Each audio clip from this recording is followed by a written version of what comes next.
I think it's fair to say that when most people think about the drumming of Brad Wilk in Rage Against the Machine, things that spring to mind are power, attitude, energy, the political message, and of course, that Tama bell brass snare mate. And whilst that is true, personally, working on Brad Wilk's grooves has had a massive, lasting impact on my drumming, even though these days I rarely play rock music.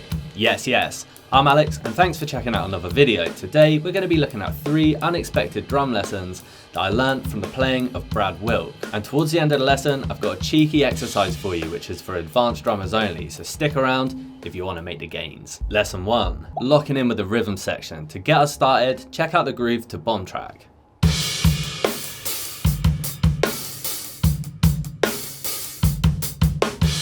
Don't get me wrong, even by itself, this is a killer groove. But where this groove really comes to life is when you hear it in the context of the full band. Have you ever noticed that you just can't help but nod your head when you're listening to Rage Against the Machine?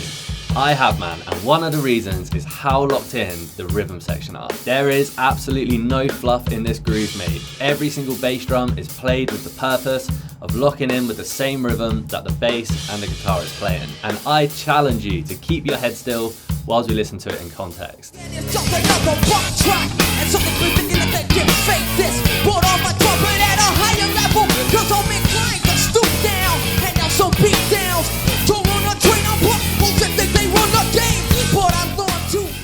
Lesson 2, creating a rhythmic hook. Some tunes just need a straightforward backbeat, and don't get me wrong, I love that sound, man, but sometimes it's nice to try something a little bit different so that you help your groove to stick in the listener's head. Have a listen to the groove to V It Now and see if you can hear the hook that I'm talking about. And before we jump in there, anyone who's listened to the original tune will know that the snare drum is super ringy, so experiment with how dampened your snare drum is. Personally, I've left it with 1 moon gel right at the top of the snare drum to try and match his sound.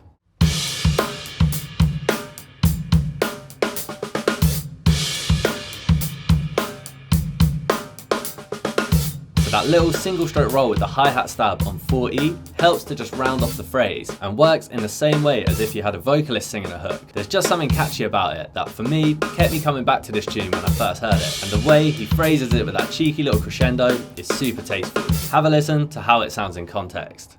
Turn on the radio, nah, fuck it. Fear is your only god on the radio, nah, fuck it. Turn it off, turn it off, turn on the radio, nah, fuck it.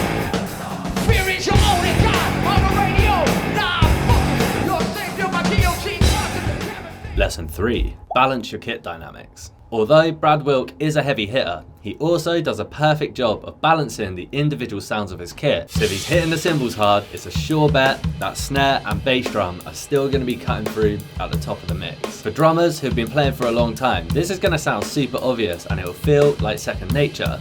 But for those of you who are a little bit earlier on in your development, you might notice that your groove sounds cymbal heavy.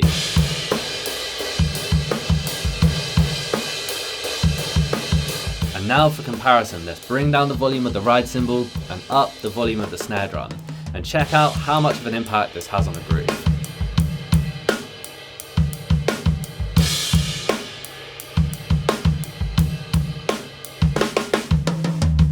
So much better, right? So now your audience have something to properly move to. And if we tie it back to lesson 1, ideally your kick and snare pattern are locking in with the rest of the rhythm section. Earlier in the lesson, I mentioned that we're gonna play an exercise that's a little more advanced.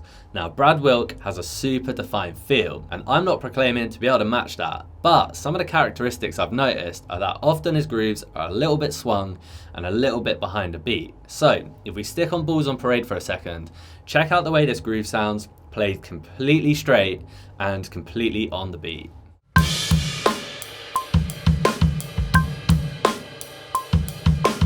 Written down, it's the same, but hopefully you noticed that it just didn't feel quite right. So our challenge is to see if we can firstly swing those bass drums a little bit, and secondly, and a little bit harder to be honest, we're gonna see if we can play a little bit behind the beat. So to play behind the beat, we just wanna make sure that we're kind of dragging back just a little bit behind the metronome. So we're still in time, but we're almost flamming with the click coming first. Have a listen and you'll hear what a massive impact this has made to the feel of the groove.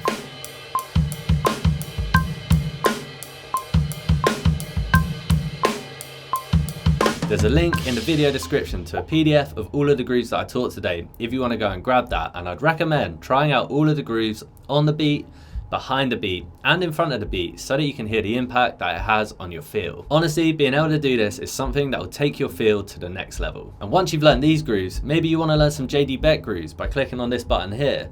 And if you got something from the videos, you can join the Wednesday crew by clicking this button here and subscribing to the channel. I'll catch you in the next lesson.